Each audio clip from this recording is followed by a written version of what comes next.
இப்படி ஒரு மனுஷனை நான் பார்த்ததே கிடையாது. இப்படி ஒரு அரசியல்வாதியை நான் பார்த்ததே கிடையாது. இப்போது பால் உற்பத்தியாளர் சங்கம்னு சொல்கிறாங்க. அவங்க வந்து ஆடு மாடுகளை வச்சு தான் வந்து பேசுவாங்க. பால் அங்கேருந்து தான் உற்பத்தி ஆகும். அப்புறம் யானைகளை பற்றி பேசுவாங்க. யானைகள் வழித்தடத்தை பற்றி பேசுவாங்க. இயற்கை ஆர்வலர்கள் அப்படின்ற மாதிரி அவங்க யானைகளை பற்றி பேசுவாங்களே தவிர யானைகளெல்லாம் கூட்டின்னு வந்து உட்கார வச்சு பேச மாட்டாங்க.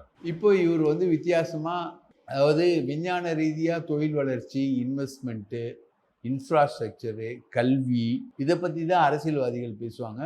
மனிதர்களும் அதை பற்றி தான் கவலைப்படுவாங்க. இன்ஃப்ராஸ்ட்ரக்சர் எப்படி இருக்குது, சாலை எப்படி இருக்குது, விலைவாசி எப்படி இருக்குது, தொழில் செய்ய முடியுமா, தொழில் எப்படி இருக்குது, சட்டம் ஒழுங்கு எப்படி இருக்குது, இதை பற்றிலாம் தான் பெருசாக அரசியலில் விவாதம் வரும்.